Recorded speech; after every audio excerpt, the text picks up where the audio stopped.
अस्सलामुअलैकुम, मैं हूं उमर दराज गोंदल और आप मेरा यूट्यूब चैनल देख रहे हैं। दुनिया की बड़ी दो ताकतों के दरमियान एक तसादुम की कैफियत पैदा हुई है और दोनों पहली बार लड़ पड़े हैं। लड़ाइयाँ इन दोनों के दरमियान पहले भी हो रही थीं और दोनों एक दूसरे के ऊपर इल्ज़ामात भी लगा रहे थे, लेकिन बहुत कुछ ऐसा था जो पर्दों के पीछे या बंद कमरों के दरमियान होता था। लेकिन इस बार दुनिया की एक बड़ी ताकत और दूसरी उभरती हुई बड़ी ताकत जो है, जो इस वक्त सुपर पावर का दर्जा हासिल कर चुकी है, तकरीबन उसके दरमियान एक लड़ाई हुई है। और ये लड़ाई किसी छोटी सतह के अहलकारों के दरमियान नहीं हुई, बल्कि ये लड़ाई अमरीका के अंदर अमरीका के वज़ीर ख़ारजा और चीन के वज़ीर ख़ारजा की मौजूदगी में हुई है। और इन दोनों वज़ीर ख़ारजा ने इस लड़ाई के अंदर भरपूर किरदार अदा किया है, उसमें हिस्सा भी लिया है। इस तमाम तर मामले के ऊपर, तमाम तर सूरत हाल के ऊपर आपको मुकम्मल तफसीलात से आगाह करने वाले हैं। लेकिन उससे पहले हम आपसे गुजारिश करेंगे कि हमारा यूट्यूब चैनल सब्सक्राइब कर लीजिए और बेल आइकॉन के ऊपर क्लिक भी कर लीजिए।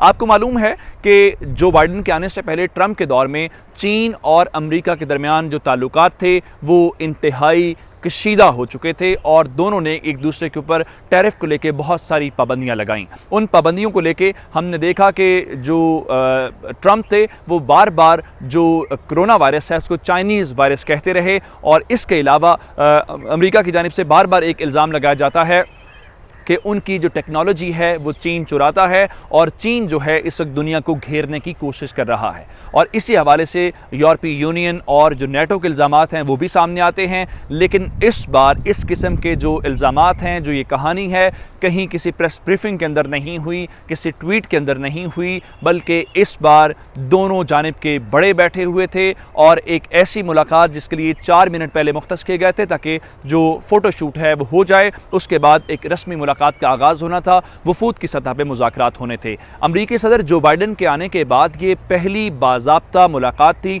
जिसमें दोनों ममालिक के आला हुकाम मौजूद थे। तकरीबन 2.5 साल के बाद ये आला सतह का कोई एक इस किस्म का राबिता था, लेकिन वो राबिता भी तलखी में तब्दील हो गया और दोनों जानिब से उन सिफारती प्रोटोकॉल्स की धज्जियाँ बिखेर दी गई हैं।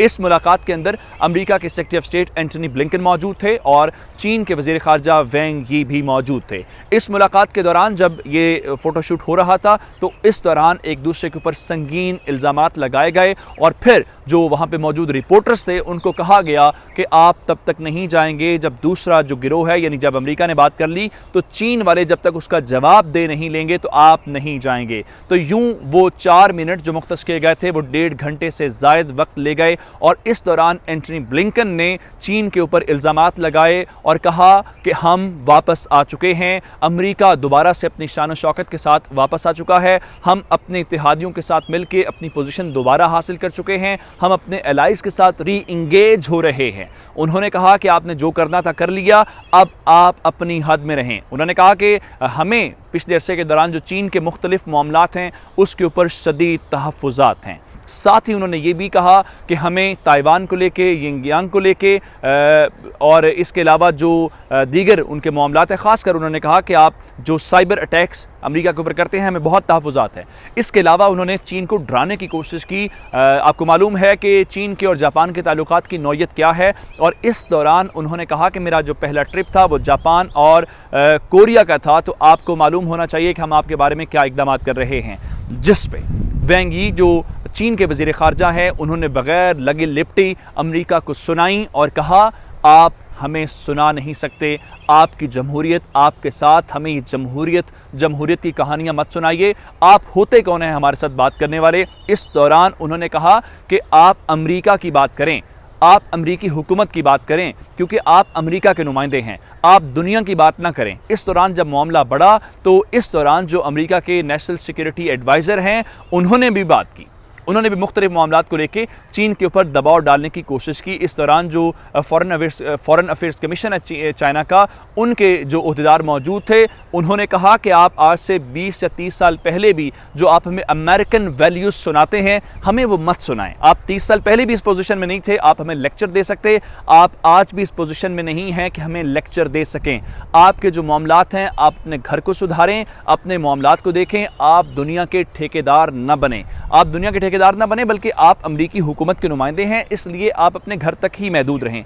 ये बात यहाँ तक रुकी नहीं है, दोनों जानिब से वक्तन फ़वक्तन एक दूसरे को जवाबात दिए जाते रहे और ये अजीब मामला इसलिए भी था कि होता रहा है, ऐसा नहीं है कि चीन के दरमियान या अमेरिका के दरमियान ये लड़ाइयाँ नहीं होती या इस किस्म की तलखी नहीं होती, तलखी मौजूद होती है, लेकिन शायद वो सिफारती अंदाज में एक दूसरे का इजहार किया जाता है। इस बार उन सिफारती प्रोटोकॉल्स का ख्याल भी नहीं किया गया और कैमरों की मौजूदगी में हत्ता कि इन रिपोर्टर्स को कहा गया कि आप यहाँ पे मौजूद रहें और आप मौजूद रहते हुए इस गुफ्तगू को सुनें। इस सारी सूरत हाल को लेके चीन के ऊपर जो दबाव डालने की कोशिश की गई, तो इस सिलसिले में चीन ने वाज़े तौर पे कह दिया है कि जितनी आप कहते हैं कि Americans are great, America is great, आप बिल्कुल ग्रेट होंगे, आप बहुत बड़ी मुमलिकत होंगे, बहुत बड़ा मुल्क होंगे, जितने बड़े आप हैं उतना बड़ा ही चीन है। उन्होंने कहा कि आप हमें अगर इस तरह से दबाव डालने की कोशिश करेंगे, हमारे ऊपर इल्ज़ामात लगाने की कोशिश करेंगे, तो आप इस फूल में मत रहिए। चीन इस पोजीशन में आ चुका है कि चीन आपको वाज़े जवाब देगा, आपकी ज़बान में, आपके लहजे में जवाब देगा। तो इस बार चीन ने किसी किस्म का कोई समझौता नहीं किया। इस हाई लेवल मीटिंग के अंदर, जिसके अंदर अमेरिका के वज़ीर ख़ारजा, अमेरिका के नेशनल सिक्योरिटी एडवाइज़र यानी कौमी सलामती के मुशीर और चीन के अंदर जो उस चीन के वज़ीर ख़ारजा और चीन के जो फॉरेन अफेयर्स कमीशन के सरबराह हैं वो वहाँ पे मौजूद थे। उन्होंने अमेरिका के घर में बैठ के अमरीकी अक़दार के ऊपर बात की है, अमरीकी जमहूरियत के ऊपर बात की है। जमहूरियत का जवाब देते हुए जब इन्होंने कहा कि अमरीकी जमहूरियत और अमेरिकन वैल्यूज़, तो उन्होंने कहा कि आपकी जमहूरियत यूनाइटेड स्टेट्स स्टाइल्ड डेमोक्रेसी है, यानी अमरीकी अंदाज की जमहूरियत है, इसलिए हमारे पास भी हमारे अंदाज की जमहूरियत है। आप हमारी जमहूरियत हमारे ऊपर, अपनी जमहूरियत हमारे ऊपर आप उसका धौंस नहीं जमा सकते। इसके अलावा जो दीगर टेक्नोलॉजी के मामलात हैं उसके ऊपर भी जवाब दिया गया और फिर इनके ऊपर दबाव डालने की कोशिश की गई कि हमारे इत्तेहादियों के कंसर्न्स हैं, यानी यूरोपीय यूनियन के हैं, दीगर जो अमेरिका के इत्तेहादी हैं, उसका जवाब भी चीन ने दिया।